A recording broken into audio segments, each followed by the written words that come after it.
हम लोगों ने यहाँ पे ऑटोट्रॉप्स और हेटेरोट्रॉप्स तक डिस्कस कर लिया था चैप्टर 5 लाइव प्रोसेस में। तो आगे बढ़ते हैं, देखते हैं आगे हमको क्या डिस्कस करना। आई थिंक आज ह्यूमन स्टार्ट करना था। हम लोग कल कल का लास्ट टॉपिक था न्यूट्रिशन इन द पैरामीशियम। हाँ, तो पैरामीशियम में हमारा न्यूट्रिशन कैसा होता है इसके बारे में हमने कल डिस्कस कर लिया था, क्या क्या चीजें कैसी होती हैं। आज हम लोगों को स्टार्ट करना था न्यूट्रिशन इन ह्यूमन। ये भी आपका क्या है, किसके अंडर में आता है, हेटेरोटॉपिक के न्यूट्रिशन के अंडर में आता है। तो हेटेरोटॉपिक न्यूट्रिशन में सबसे पहला न्यूट्रिशन हम लोगों ने पढ़ा था न्यूट्रिशन इन अमीबा। सेकंड पढ़ा था nutrition in the paramecium. Third हमको पढ़ना है न्यूट्रिशन इन द ह्यूमंस। इसके ऊपर हम लोगों ने फोटोसिंथेसिस के बारे में डिस्कस किया था, स्टोमेटा के बारे में डिस्कस किया था, काफी चीजों के बारे में डिस्कस किया था। अब हमको पढ़ना है न्यूट्रिशन इन ह्यूमन। अब ह्यूमन में न्यूट्रिशन, देखो न्यूट्रिशन का जो प्रोसेस है ह्यूमन में, एक कई प्रोसेस से होके कंप्लीट होता है। तो उसी के बारे में हमको यहाँ पे डिस्कस करना है कि वो मल्टीपल प्रोसेस क्या क्या है जिनके द्वारा हमारे ह्यूमन बीइंग में क्या हो रहा होता है, न्यूट्रिशन हो रहा होता है। तब न्यूट्रिशन इन ह्यूमंस में सबसे पहले हम पढ़ेंगे फॉर्मेशन क्या है, कैसे कैसे कौन कौन से स्टेप से होता है। फिर उसके बाद में हम इसके बारे में डीप इंफॉर्मेशन हमको कलेक्ट करना। रीजन के हमारे जो क्वेश्चंस आएंगे बोर्ड में, हमारे ज्यादा करके क्वेश्चन कहाँ से आएंगे, ये आपके फोटोसिंथेसिस के टॉपिक से उठेंगे, स्टोमेटा फोटोसिंथेसिस और उनका फॉर्मेशन और उनका रिक्वायरमेंट क्या क्या है वहां से। सेकंड अगर आपका सबसे ज्यादा क्वेश्चन उठने वाला है तो क्या कहाँ से, न्यूट्रिशन इन ह्यूमन से उठने वाला है। और न्यूट्रिशन इन ह्यूमन में एक लॉन्ग क्वेश्चन बनने के चांसेस होते हैं, पहली कंडीशन। दूसरा, आपका अगर शॉर्ट क्वेश्चन बनता है तो इसके जितने भी पार्ट्स हैं जो न्यूट्रिशन में इन्वॉल्व होंगे, उनके पार्ट्स में कौन कौन सा ऑर्गन हमारा कौन कौन सा बिहेव करता है, किस हिसाब से कैसे हम काम करते हैं, या हमारी बॉडी कैसे वर्क कर रही होती है, या प्रोसेस क्या होता है, उसके बारे में छोटे छोटे सिंगल 1 2 3 मार्क्स के क्वेश्चन पूछे जाते हैं। ठीक है। तो दैट मीन्स 10 मार्क्स इस चैप्टर से मिलने हैं आपको, तो 10 मार्क्स के क्वेश्चन आपसे प्रॉपरली ढंग से पूछे जाएंगे यहाँ पे। चलिए न्यूट्रिशन इन द ह्यूमन में हम डिस्कस करते हैं क्या लिखा गया। सबसे पहला पॉइंट, हाँ बोलो। हम्म, हाँ, इलेक्ट्रिसिटी इंपॉर्टेंट चैप्टर है। रीजन क्या है, इलेक्ट्रिसिटी चैप्टर से आपका ज्यादा करके क्वेश्चंस जो पूछे जाते हैं वो न्यूमेरिकल बेस्ड क्वेश्चन होते हैं। जैसे कि आपका जैसे आपका क्वेश्चन था, सॉरी चैप्टर था लाइट। लाइट में थ्योरी एंड न्यूमेरिकल दोनों है ना। तो वहां पे थ्योरी भी अच्छी खासी पहुंची, लेकिन मार्क्स ज्यादा मिलने हैं लाइट चैप्टर से, तो वहां पे थ्योरी और न्यूमेरिकल दोनों अच्छे खासे पूछे जाते हैं। लाइट में क्या है कि लाइट में क्वेश्चन में थ्योरी भी पूछी जाती है और न्यूमेरिकल भी पूछे जाते हैं, दैट मीन्स वो न्यूमेरिकल बेस्ड चैप्टर हो जाता है। तो इलेक्ट्रिसिटी इंपॉर्टेंट हो जाती है। रीजन क्या है, कभी कभी एग्जामिनर एग्जाम पेपर ऐसा बना देता है कि मैक्सिमम आप क्वेश्चन पेपर न्यूमेरिकल से ही भरे होते हैं ना। साइंस में ये दिक्कत हो जाती है, कभी कभी जितना फिजिक्स का रेशियो होता है, जैसे 1/3 रेशियो होगा फिजिक्स केमिस्ट्री बायोलॉजी मिला के, 1/3 रेशियो में जितना 1/3 होता है ना, उतना वो न्यूमेरिकल बेस्ड क्वेश्चन ही फिल कर देता है फिजिक्स का। ये एक आध दो, हाँ हाँ एक आध, हाँ एक आध दो बार के पेपर में ऐसा हुआ है कि न्यूमेरिकल बेस्ड क्वेश्चन बहुत ज्यादा इन्वॉल्व कर दिए गए। 1/3 उसका रेशियो होता है, तो किसी पेपर में 1/3 न्यूमेरिकल बेस्ड इन्वॉल्व होने का सेंस होता है कि पूरा पेपर वो मैथमेटिक्स दिखने लगता है ना। तो इस बिहाफ से थोड़ा सा इंपॉर्टेंट चैप्टर है वो ना, क्योंकि वहां से क्या, आपकी वॉइस इको कर रही है।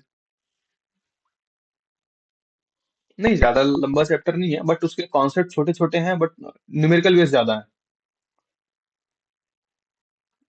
कॉन्सेप्ट्स हैं उसमें, कॉन्सेप्ट न्यूमेरिकली ज्यादा यूज होते हैं, इसलिए। और रीजन क्या है कि उसका हमारा रियल लाइफ में यूटिलाइजेशन काफी अच्छा है। तो उसका जानना भी हमारे लिए इम्पोर्टेंट हो जाता है कि क्या चीजें हम कहाँ कैसे यूज कर सकते हैं, फॉर्मली, नॉर्मली, या वैसे भी फिजिकली भी, जैसे भी। ओके, चलें आगे बढ़े। ओके, तो सबसे फर्स्ट पॉइंट हमारा क्या है, फर्स्ट पॉइंट है ह्यूमन आर ऑमनिवरस। ऑमनिवरस समझ में आ रहा है, ऑमनिवरस क्या है।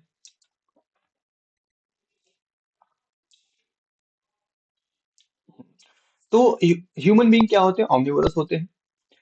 ऑमनिवोरस के साथ साथ दे कैन, मतलब वो ऑमनिवोरस के बारे में एक्सप्लेन हुआ, they can eat plant based food as well as the animal based food. मतलब ये प्लांट बेस्ड फूड का भी यूज करते हैं, एनिमल बेस्ड फूड का भी यूज करते हैं, उन्हीं को हम ओमनिवोरस बोलते हैं। ये जनरल इंफॉर्मेशन। हाँ, कार्निवरस होता है, हार्बीवरस होता है, ओमनिवोरस होता है। तो ये सभी हमारे अलग अलग कैटेगरीज हैं। तो ह्यूमन हमारा ओमनिवोरस में आता है। तो हमको ये पॉइंट इसलिए बताया जा रहे हैं ताकि आपको एक बार रिमाइंड हो जाए क्या क्या चीजें हमारी जनरल बेसिक इन्फॉर्मेशन होनी चाहिए हमारे पास न्यूट्रिशन इन ह्यूमन के लिए। तो सबसे पहली इन्फॉर्मेशन हम क्या है, होम ओमनिवोरस है। दूसरा, बीइंग मोर कॉम्प्लेक्स, ह्यूमन है very complicated nutrition system. Human के पास सबसे कॉम्प्लिकेटेड न्यूट्रिशन सिस्टम होता है। हाई कॉम्प्लिकेटेड बोला गया, बीइंग मोर कॉम्प्लेक्स बोला जा रहा है। Human have the very complicated nutrition system. Human के पास बहुत ही कॉम्प्लिकेटेड न्यूट्रिशन सिस्टम होता है। बहुत सिस्टमेटिक और बहुत प्रोसेसिंग प्रोसेसिंग वे से क्या होता है यहाँ पे, डाइजेशन हो रहा होता है, न्यूट्रिशन हो रहा होता है। The digestive system has the alimentary canal and the associated digestive gland which together function to the nourish the body। मतलब हमारे डाइजेस्टिव सिस्टम में एलिमेंट्री कैनल जो होता है, एसोसिएटेड डाइजेस्टिव ग्लैंड जो होते हैं, विच टुगेदर फंक्शन, ये सब साथ साथ फंक्शन कर रहे होते हैं। ऐसा नहीं कि पहले उसमें प्रोसेस होगा फिर उसमें प्रोसेस होगा फिर उसमें प्रोसेस, ऐसा नहीं। सबका वर्क साथ चल रहा होता है। ठीक है। There was 5 stage in human nutrition. पहला स्टेज क्या है, इंगेशन। दूसरा डाइजेशन। तीसरा एब्जॉर्प्शन, एसिमिलेशन एंड लास्ट क्या है, इगेशन। ये हमारे पास 5 स्टेजेस होते हैं। इन 5 स्टेजेस में से ही क्वेश्चन हमारे पूछे जाते हैं। ये जो 5 स्टेज हैं, अभी इनको 5 स्टेज को जब आप ओपन करने लगो, एक्सप्लेन करने लगोगे ना, इतने बड़ा सिलेबस हो जाता है। बहरहाल आपकी बुक में बहुत लेंदी तो नहीं दिया गया, बट हम इसको थोड़ा सा लेंदी करके पढ़ाएंगे, बड़ा करके पढ़ाएंगे। रीजन क्या है कि आपकी बुक के एक ही पैराग्राफ में देखो, एक दो पेज में पूरा लिख दिया गया एनसीईआरटी में। एक पैराग्राफ बनाया उन्होंने, ह्यूमन न्यूट्रिशन इन ह्यूमन। उसमें बहुत सारी चीजें एक साथ इन्वॉल्व करते चले गए हैं, और उसको ध्यान से पढ़ोगे तभी आपको मिलेगा। हम उसको ब्रेक करके एक थोड़ा सा, ये आपका टॉपिक्स बड़ा हो जाएगा थोड़ा सा, एक दो दिन हो सकता है, 2-3 दिन चले लगातार। तो human nutrition in human, but क्या है कि आप उसको कंप्लीट इंफॉर्मेशन कलेक्ट करना आपके लिए बहुत जरूरी है, क्योंकि एग्जाम में क्वेश्चन यहाँ से पूछे जाएंगे। ठीक। लास्ट क्या है, four stage, that is the ingestion, digestion, absorption and the egestion take place in the alimentary canal. ये चार क्या होते हैं, हमारे एलिमेंट्री कैनल के अंदर में होते हैं। मतलब पहला वाला छोड़ दें अगर, सॉरी, किसको छोड़ दिया गया है यहाँ पे, इगेशन, डाइजेशन, एब्जॉर्प्शन और इगेशन, एसिमिलेशन को छोड़ दिया जाए, तो चार प्रोसेस हमारे कहाँ होते हैं, एलिमेंट्री कैनल में होते हैं। While assimilation of the food take place in the whole body. ये कहाँ होता है, पूरे बॉडी में हो रहा होता है। ठीक है। ये हमारी बेसिक इंफॉर्मेशन है न्यूट्रिशन न्यूट्रिशन इन ह्यूमन में, कि ह्यूमन क्या होता है, ऑमनिवरस होता है। ये प्लांट बेस्ड और एनिमल बेस्ड दोनों फूड यूज करता है। दूसरा, ह्यूमन में सबसे कॉम्प्लिकेटेड न्यूट्रिशन सिस्टम होता है। चौथा, डाइजेस्टिव सिस्टम के दो पार्ट्स यहाँ पे, एलिमेंट्री कैनल और क्या बोलते हैं, डाइजेस्टिव ग्लैंड, ये दोनों एक साथ काम कर रहे होते हैं। टोटल डाइजेस्ट यहाँ पे 5 स्टेज होते हैं ह्यूमन न्यूट्रिशन के, ingestion, digestion, absorption, assimilation and the egestion. ये 5 स्टेज होते हैं, जिसमें से 4 स्टेज हमारा क्या होता है, एलिमेंट्री कैनल में कंप्लीट होता है, कैनाल में कंप्लीट होता है। और वन स्टेप क्या होता है, एसिमिलेशन। वो क्या होता है, food takes place in whole body, ये पूरे बॉडी में वर्क डन कर रहा होता है। ये हमारी बेसिक इंफॉर्मेशन है न्यूट्रिशन इन ह्यूमंस की। ओके, यहां तक कोई इशू। चलिए, तो ये हमारे पास structure of the human digestive system है, जहां पे हर एक स्टेप के बारे में यहाँ पे लिखा गया है। जैसे सबसे पहला क्या है, माउथ। सबसे पहला स्टेप क्या होता है, माउथ होता है। माउथ के बाद सेकंड वर्क डन कौन करता है, टीथ कर रहा होता है। और टीथ के साथ साथ जो थर्ड पार्ट होता है, ये जो आपको नीचे और ऊपर दिख रहे हैं यहाँ पे ग्रीन कलर में, ठीक है, ये इसको हम बोलते हैं सेलिवरी ग्लैंड। सेलिवरी ग्लैंड से क्या, लार्वा रिलीज होता है, जिससे हमारा क्या होता है, फूड उसमें मिक्स होता है, उसमें बहुत सारी चीजें होती हैं जिसकी वजह से हमारा फूड डाइजेस्ट होने में हेल्प होता है। अगला क्या है, फोर्थ क्या है, कार्नॉक्स। फिफ्थ क्या है, आइसोफोगस। फिफ्थ हमारा क्या है, आइसोफोगस। आइसोफोगस ये वाला एरिया होता है पूरा, ये एरिया जो गले के इस पार में एरिया होता है उसको क्या बोलते हैं? आइसोफोगस बोलते हैं। आइसोफोगस के बाद हमारा सिक्स्थ होता है लीवर। उसके बाद हमारा फूड कहाँ पहुंचता है? लीवर के पास पहुंचता है। लीवर के बाद सेवेंथ में का ये हमारा स्टमक है। ये वाला स्ट्रक्चर आप बहुत बार देखते होंगे, क्या बोलते हैं, दवा के बॉटल्स पे बने होते हैं जो हमारे स्टमक के रिलेटेड मेडिसिन होती हैं, उसके बॉटल पे ये स्ट्रक्चर बना। हाँ, एसिडिटी के बॉटल्स में होती है, जो फॉर्मेशन होता है, जो भी दिक्कतें हो रही होती है, इसी के पास हो रही होती है।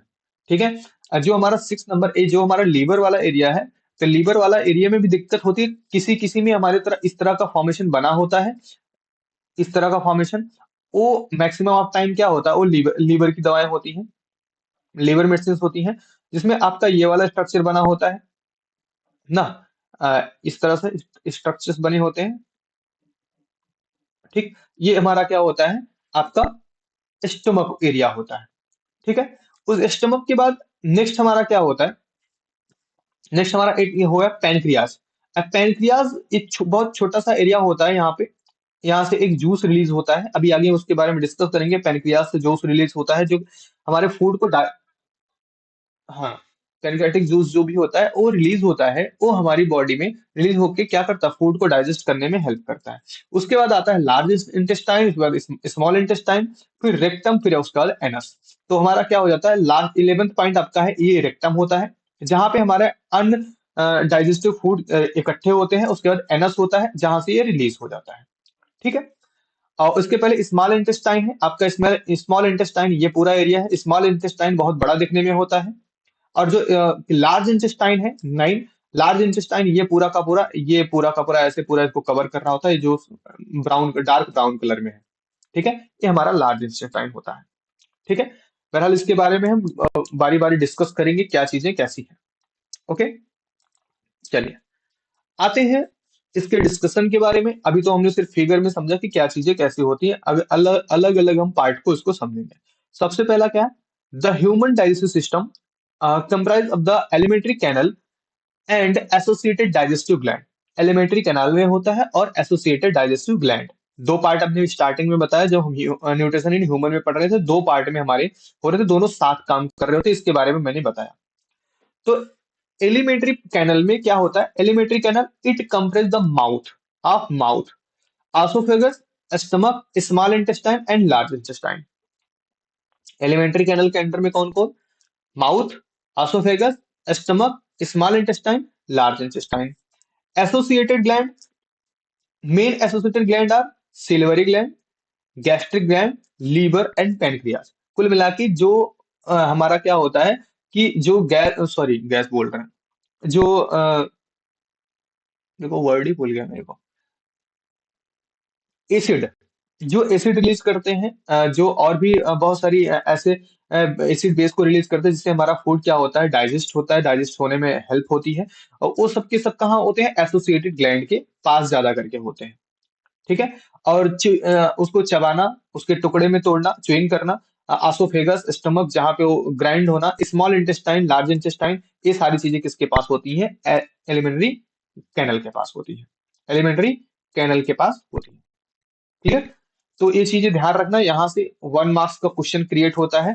एसोसिएटेड ग्लैंड का टाइप का क्वेश्चन बना देगा। अब इसमें चारों ऑप्शन में पता लगा सेलेवरी ग्लैंड डाल के, बाकी आसोफोगस, स्टमक और स्मॉल इंटेस्टाइन, लार्ज इंटेस्टाइन एक डाल दिया।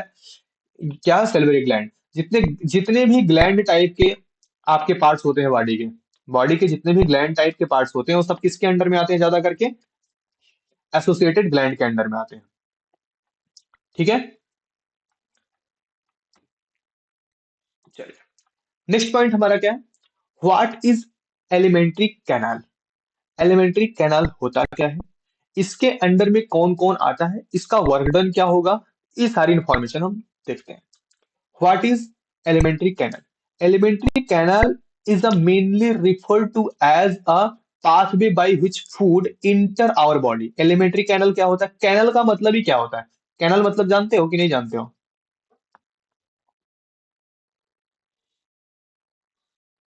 हाँ, टनल टाइप का बोलते, जैसे अभी अंडर आज के टाइम में अंडरग्राउंड कोई चीजें होती हैं, अंडर पाथ जो होते हैं, तो उस टाइप के, बट कैनल का मतलब होता है, हिंदी में बोलते हैं इसको नहर। हिंदी में बोलते हैं नहर। जैसे कि मतलब एक ओपन, जैसे आज शहर में आप देखते होगे बहुत बड़ा सा गटर है, नाला है ना, तो वो क्लोज होता है मैक्सिमम टाइम। सिटी में क्या होते हैं, क्लोज होते हैं, अंडरग्राउंड होते हैं, बड़े जो बड़े वाले होते हैं, जो बहुत बड़े मतलब बहुत चौड़े होते हैं, जिसमें पूरे शहर का पानी गंदा पानी जा रहा होता है। तो कुछ उसी टाइप का क्या होता है कि ये कैनल हुआ करता था पहले। अब तो कैनल देखने को बहुत कम मिलते हैं। नहर जिसको बोलते हैं, गांव में सिंचाई के लिए, मतलब क्या, प्लांट्स के वाटरिंग के लिए यूज किया जाता था। क्योंकि पहले ट्यूबवेल्स, मोटर, ये सारी चीजें नहीं हुआ करती थी। तो जैसे किसान का फार्म यहाँ हुआ करता था, फार्म का मतलब खेत, उनके जो खेत यहाँ पे हुआ करते थे, ऐसे, है ना। तो इनके बीच से एक एक नहर ऐसी जाती थी, एक कैनल ऐसी जाती थी बीच में से, ये गवर्नमेंटेड हुआ करती थी। इसमें से लोग क्या करते थे, यहाँ से कनेक्ट करके, यहाँ से कनेक्ट करके अपनी खेत की सिंचाई कर लेते थे, जहां से ये क्या करते थे, ग्रेन्स ग्रो करते थे अपने। ओके। तो कैनल का मतलब होता है एक रास्ता, एक बे, एक पाथ, दैट मीन्स जैसे हम अंडरग्राउंड बे बोल सकते हैं कुल मिला के। तो कैनल का सेंस बे से समझो, रास्ते से समझो। तो एक पाथ है कैनल, जहां से क्या होता है, फूड हमारा इंटर करता है कहाँ पे, हमारी बॉडी में, and move out through the anus after digestion. और कहां तक पहुंचता है, एनस तक पहुंचता है आफ्टर डाइजेशन। ये पूरा पूरा जो रास्ता होता है वो क्या होता है, एलिमेंट्री कैनल बोला जाता है। It is a tube. It is a tube like a structure which start from the mouth and end the anus. ये एक ट्यूब टाइप का स्ट्रक्चर होता है, टेढ़ा मेढ़ा जो भी बन रहा होगा, टेढ़ा मेढ़ा ट्यूब टाइप का स्ट्रक्चर होता है, जो कि स्टार्ट कहाँ से होता है, हमारे माउथ से हो रहा होता है। ठीक है, हमारे माउथ से हो रहा था, और माउथ के बाद ये कहाँ पे एंड होता है। ये भाई फॉर्मेशन हमसे नहीं बनने वाला, ये ड्रॉ कैसे बनता है, चलो बना ही देते हैं फिगर।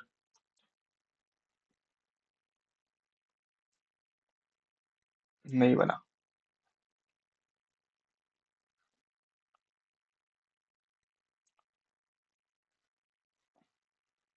इंसान ही नहीं बनेगा ये।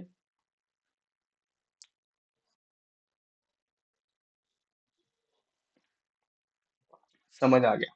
चलो कोई बात नहीं, समझना ही था खाली। बहुत खतरनाक इंसान बन गया। चलो यहां से स्टार्ट होता है। ठीक है, यहां से स्टार्ट होगा आपका। ये क्या होता है, यहां से स्टार्ट होके पूरा एंड तक, एनस तक हमारा होता है। ये एक ट्यूब स्ट्रक्चर, पाइप स्ट्रक्चर होता है। ओके।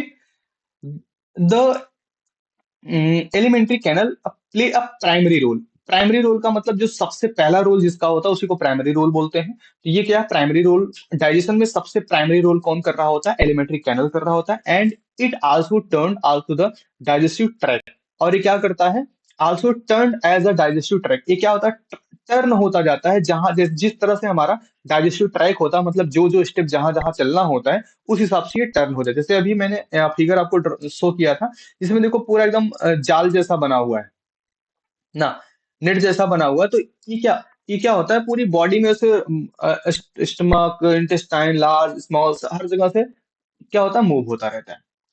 ठीक है। Organs of the alimentary canal. Alimentary canal में कौन कौन से ऑर्गन कंटेन हो रहे थे, कौन कौन सा वर्क डन हो रहा होता है। The main organs of the alimentary canals are mouth and oral cavity. ये चीजें तो समझ में आ रही, माउथ एंड ओरल कैविटी। ठीक है। अगला क्या है, आसोफेगस। थर्ड हमारा stomach, small intestine, large intestine. ये आपके 5 पार्ट्स होते हैं किसके, एलिमेंट्री कैनल के, जिनके बारे में हमको यहाँ पे डिस्कस करना है। इनके बारे में हमको यहाँ पे डिस्कस करना है। भाई किसका वॉइस बहुत ज्यादा आ रहा है, म्यूट कर लो।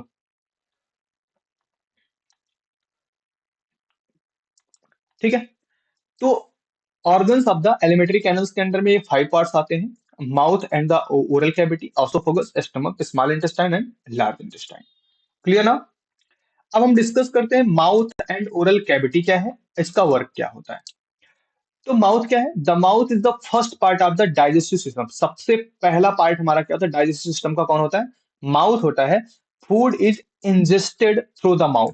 तो इंजेस्टेड हमारा सबसे फर्स्ट स्टेप था।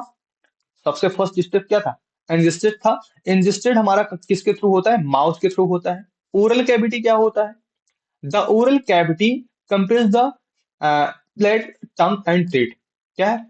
Palette, tongue and teeth. जो हमारा पूरा ये ऊपर का स्ट्रक्चर, नीचे का स्ट्रक्चर, टीथ और जो हमारा टंग होता है, ये पूरा फॉर्मेशन मिला के क्या होता है?